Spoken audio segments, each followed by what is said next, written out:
Hey, what's up guys? In today's video I'm going to show you how to remove the throttle body, how to clean it, and more importantly how to test it up in case that you've got one of the trouble codes listed on the screen. First, let's turn the key in the second position. Alright, and down here you can connect the scan tool. You're going to find the OBD2 port, and on live data we've got 4 values about the throttle body. Now I'm going to press on the acceleration pedal and all these values should change.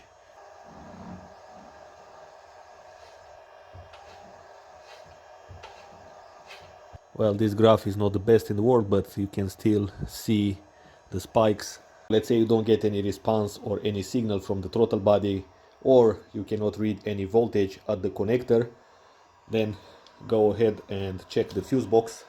And if you have a closer look, you're gonna see this fuse right here, the 15 amps one, the blue one. This one is responsible with the throttle body. Okay, you can also inspect the fuse. Now let's see the condition of the throttle body, because if the throttle body responds, this doesn't mean that it's in good condition, because it can be covered in carbon buildup, since we've got here a pipe which comes from the valve cover. Now back here you can see the point where the PCB hose is connected. Let's remove it.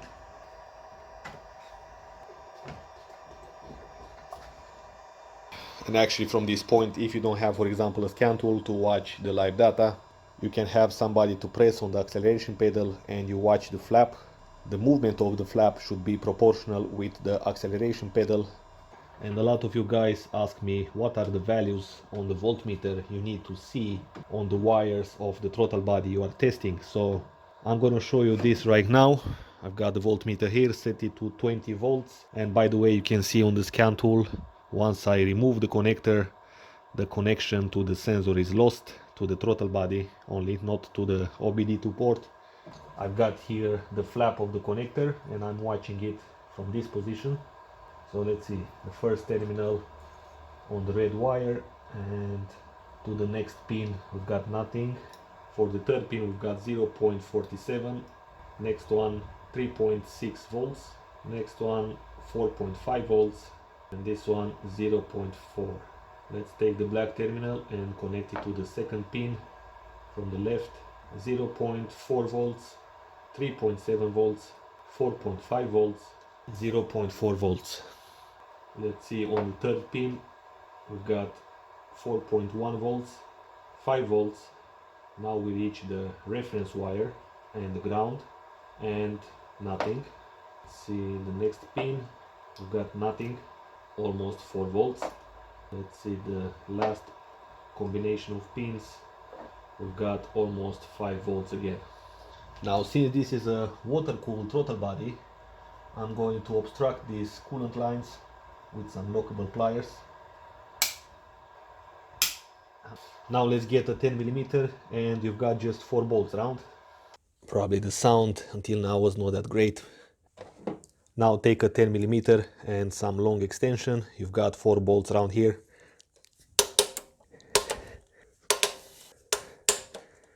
And now the throttle body should come out. Okay, still has some coolant in it. And here we go. We've got some carbon buildup in there.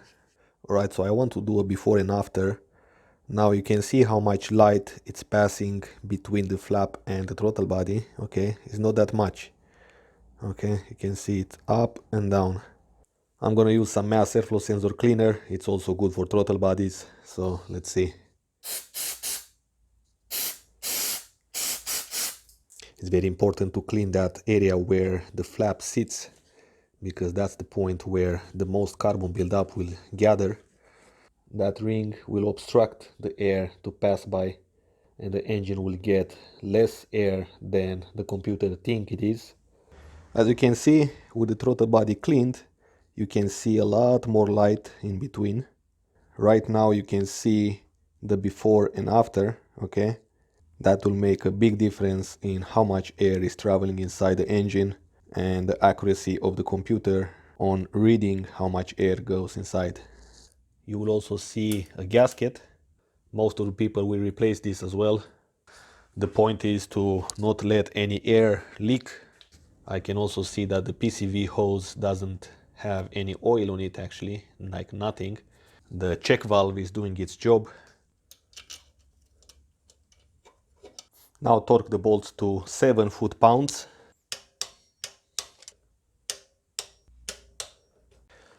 And let's place back the coolant hoses. Okay guys, so that was pretty much it. Thanks for watching. If you like this video, give it a thumbs up as usual. And finally, don't forget to subscribe. It's free for you and you're gonna get a lot of free videos about how to repair and maintain different issues. So stay tuned and I will see you in the next video.